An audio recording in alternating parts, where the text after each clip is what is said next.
नेपाल राष्ट्रिय खड्की समाज या सोखगो राष्ट्रिय अधिवेशन जुगुतु राष्ट्रिय अधिवेशन यलय पाटन माध्यमिक विद्यालय स जुगुखा राष्ट्रिय खड्की समाज या अध्यक्ष मान बहादुर साई सभापतित्व जुगु राष्ट्रिय अधिवेशन या उलेज्या ऊर्जा जलस्रोत लिसे सिंचाई मन्त्री पम्फा फुसाल यानादी गुखा हामी एक भाषा एक भेष एक देश एक भाषा अनि एउटा लाउने वेशभूषा उसको संस्कृति राष्ट्रको भनेर लामो निरङ्कुश व्यवस्थामा पिल्स्यौँ।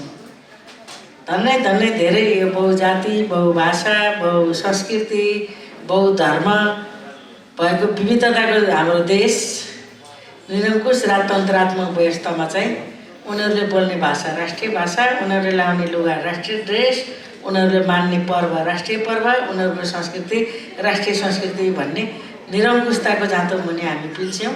र नेपालमा धेरै जातिहरूले आफ्नो भाषा, आफ्नो संस्कृति र आफ्नो पहिचान लोप भएर गयो। वास्तवमा धेरैको अहिले लिपि भेटिन्न धेरै जसोको चाहिँ, तर नेवा समुदायभित्रका सबै जाति धन्य हाम्रो 19वटा जातीय कला छ ललितपुरमा। कर्मशः त्यो सबैले आफूलाई सङ्गठित गर्ने, आफ्नो पहिचान, आफ्नो भाषा, आफ्नो संस्कृति अनि आफ्नो समुदायको हितको कुरा उठाउने एउटा यो अभियानमा अलि देशैभरिबाट नेवा समुदायले खास गरेर मङ्गाखला अनि त्यो पद्मरत्न तुलाधर दाइहरू समेतले चाहिँ को नेतृत्वमा चलेको आन्दोलन भाषाको आन्दोलन थियो। तर अहिले हाम्रै ललितपुरमा 19वटा जातीय कलाहरू छ, गठन भएको छ र खड्की समाज त झन् देशैभरिको मा छरिएर रहेका खड्कीहरूलाई झन्डै 2.5 लाख जनसङ्ख्या रहेछ। ती सबैलाई सङ्गठित गर्ने अनि आफ्नो समुदायलाई बलियो बनाउने शैक्षिक, आर्थिक, सामाजिक र राजनीतिक हिसाबले पनि आफ्नो ठाउँबाट चाहिँ बलियो हुने उद्देश्यद्वारा चाहिँ यो खड्की समाज गठन भएको मलाई थाहा छ। त्यसैले आज देशैभरिबाट यहाँ उपस्थित हुनुभएको छ। आफ्नो आफ्नो ठाउँमा ढुक्कसित हामी खड्की भनेर आफ्नो प्रतिनिधित्व नेतृत्वलाई अगाडि बढाउन सक्ने एउटा अवसर सिर्जना भएको छ। म सबैलाई यो अवसरको प्रयोग गरेर बधाई र शुभकामना भन्न चाहन्छु। ज्याचोले नेपाल राष्ट्रिय खड्की समाज या महासचिव नन्दकिशोर शाही नेपाल राष्ट्रिय खड्की समाज यान वैचुङ्गु ज्याखै बारे जानकारी दिएको खा। विगतमा किसान, सेना, पशुपालन र व्यापार व्यवसायमा हाम्रो प्रमुख हुँदै आएको हामीले पाउन सक्छौँ।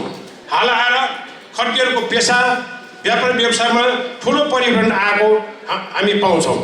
नेपाल बहुधार्मिक, बहुभाषिक तथा बहुसांस्कृतिक राष्ट्र भएको यथार्थ हुँदाहुँदै पनि सम्पूर्ण आदिवासी जनजाति, महिला, दलित तथा सीमान्तकृत वर्गहरूले आफ्नो हक र अधिकारको समानुपातिक तथा न्यायिक रूपमा उपभोग गर्न नपाएको कुरो चितो सत्य हो।